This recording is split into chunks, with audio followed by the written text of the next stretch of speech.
Good morning, everybody. So today I just wanted to go over my Excel sheet real quick and then changes I've made to it.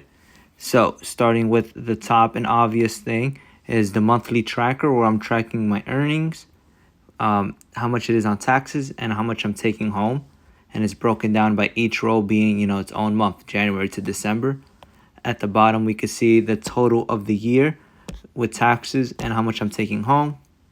Following the top chart, we see our best stocks and how much they've earned for each month.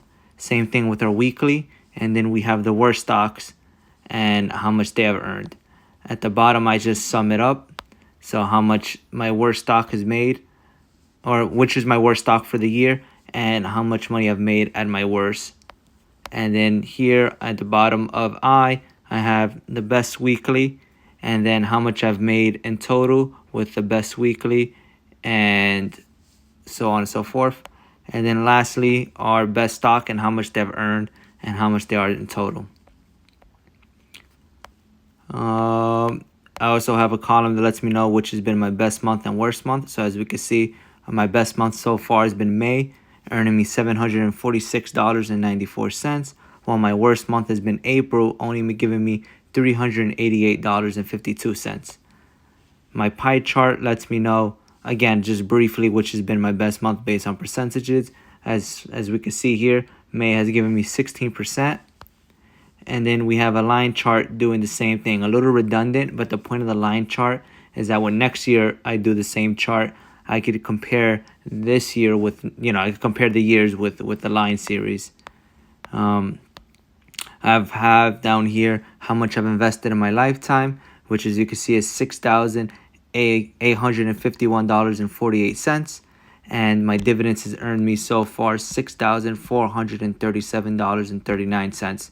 So right now I'm in the negative. So right now I'm negative $414. But once I break, once I earn another $415, I've broken even, and everything from there on out is passive income that I'm just earning. I've also added a withdrawal column, so any money I've taken out and not reinvested so far has been $300. And thanks to the new weekly thing that Yield Max is doing, I've added this, so now I could track down my weeklies better. So now I'm tracking down how much my weekly payouts are. So week A, B, C, D, and E is for those those weird months that have an extra week thrown in there. And then I'm also tracking now my daily. So now that the ETFs in my portfolio are paying out weekly, and they're all in different times of the day or different times of the week, I've started to track down how much I'm getting paid on Mondays, how much I'm getting paid on Tuesdays, Wednesdays, Thursdays, and Fridays. And then over here is my lifetime investment. So this basically gives me the sum for the 6,851. So every time I track something, or every time I invest money, it gets tracked down here and then it goes forward. So if we go over to October, which should have is October version 2, which has the new outcome, we can see down here my withdrawals. So if I were to deposit money, right, let's say I put in $100, it'll throw it there. You see how it changed to 100 up there, and then that 100 would track over to the yearly sheet. As far as my new and improved sheet, we see I'm tracking now daily my stocks. So for Monday I have nothing that pays out, but for Tuesday I have TSYY, XBTY, and NVYY. So here I'll just put out how much they're paying, and that'll be divided, or not divided, multiplied by the numbers of shares I have, giving me a total, and that gets put in here automatically. So like, let's say for example for TSYY I put 100, it will do 100 times 100, which will mean here I get paid. I have to open the thing up. There you go, which means I'll make that many. So I'll go ahead and clear this out. So that's how I'm tracking it. At the bottom here in the total, I'm just tracking out how much is paying in a month worth. So how much the stock is giving me a month, and then adding them all up together.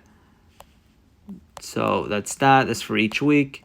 And then the shares, pretty clear cut. I'm just counting at the bottom how many shares I own in total for that week or that day. And then the payouts are right here calculated to give me the total amount. So each time, so that 0.22 is multiplied by 100, that 0.22 multiplied by 100, that 0.21 is multiplied by 100, and that's the total right here. And then that's the case for each row, and then each row gets, added up together to give me this. So for Tuesdays this month, so far I've earned $82. And that's the case for each one. I just finished getting NVII, so they haven't paid me out yet, but that's gonna go there. Yield and OT is already paid out, but it's the same thing. And then Friday, as you can see so far, they have paid out $390. So that's how the daily breakdown works. And then for weeklies, that also basically gives you the weekly breakdown. But over here is the interesting part. As you can see, all of them are color coded to match their days. Real simple. Weeklies are broken down at the bottom. So as you can see at the bottom, there's a sum for week A. So week A, I've earned $145. Week B, $145. Week C is broken down. I've earned so far, or I'm earned already, $203.50. For the total, is real clear. At the end is added up. So far I'm at $494. And then we have after how much is the taxes and how much I'm taking home after taxes. And that's the case for each row. Each row has that. The only one that has nothing, as you can see up there, the fourth row is NVYY, because clearly my payouts has been zero because I haven't had the stock. I'm still ranking my best performers to my worst performers.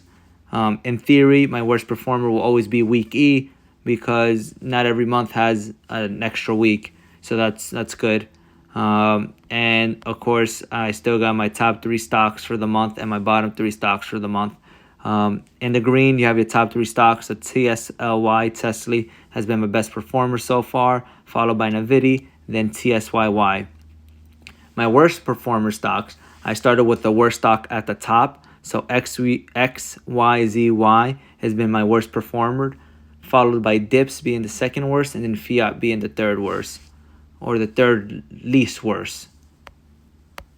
And that's about it for the sheet. So again, this tracks down when I'm withdrawing, when I'm depositing money. This up here tracks the best performers, and there's the best performers in stocks. This tracks down the monthly and the weekly payouts, while this does the daily. So whenever I'm updating the sheet, I'm updating this section right here, and it's automatically calculating and throwing it in here. And all that sums up and is placed into my yearly tracker, which is updated automatically. All right. Thank you guys for liking, sharing, subscribing, and tuning in to the breakdown. If you guys got any questions about how I run stocks or anything you guys think I could improve in this sheet, don't hesitate to let me know. Thank you guys. Have a great day.